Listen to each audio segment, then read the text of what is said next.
Let's talk a little bit about the pre-op diet. It's difficult but doable.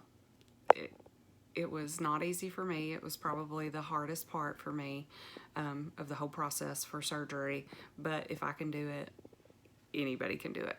So I'm going to tell you what not to do, what things that I did.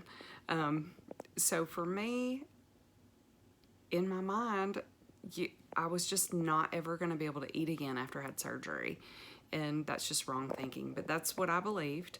And so, of course, we all kind of have our favorite foods. So there were lots of things that I just was going to eat before I had surgery.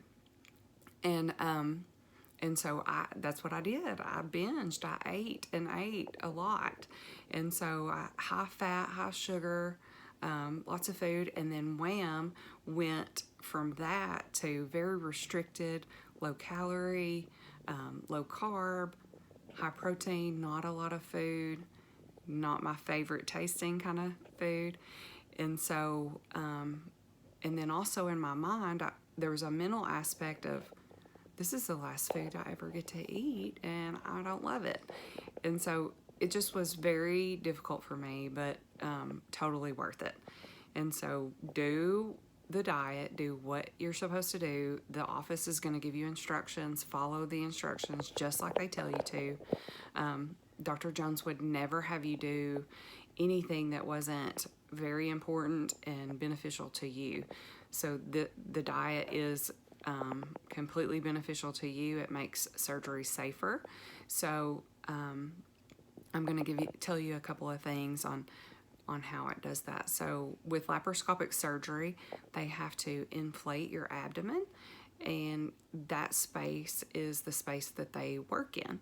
And so also anatomy wise, your liver kind of sits on top of your stomach, and so you're having surgery on your stomach. They're going to have to use a tool to get that kind of out of the way of the stomach. Most people that are overweight, their livers are big and boggy and sick.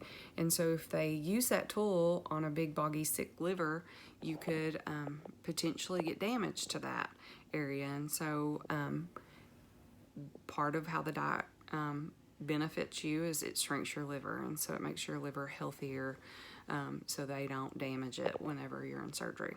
Also, like I said, with laparoscopic surgery, they have to inflate your abdomen. And so whether you realize it or not, when you lose weight, the first weight loss that you have, it's in your abdomen and in your neck.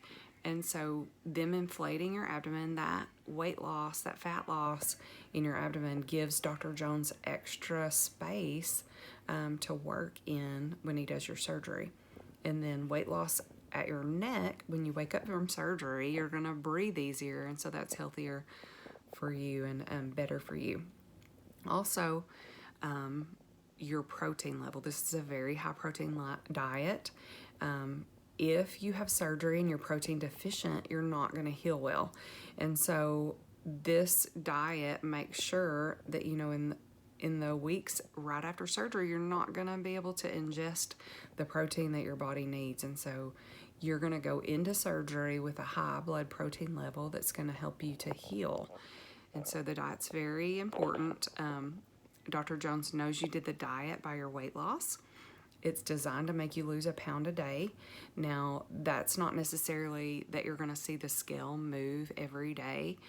You may actually see a bunch of pounds lost in the very beginning, and then you may not see much movement, and at the end, a bunch of pounds lost. So at the end of the diet, it should look like about an average of a pound a day weight loss. And so if Dr. Jones doesn't feel like you've lost the weight that he thinks you need to, he used to be easily sweet-talked, and that's not really the case anymore. He will send you home day of surgery now. And that's how important that this diet is to him, and that's how much he believes it benefits you before surgery. So please just do your diet, do what you got to do, get to the end of it, to surgery day, and you'll be glad you did. To be honest, I almost canceled my surgery in the middle of it. So don't feel like you're all alone and that you're struggling by yourself. It's not super easy. It's a little bit difficult. Now, not everybody has trouble with it. I've had people tell me they liked the food and they didn't have any trouble, but for me it was difficult, and I know that other people have found it difficult. So call me, call the office if you have questions about it, or if you're struggling and just need a pep talk. You can totally do this and it will be worth it.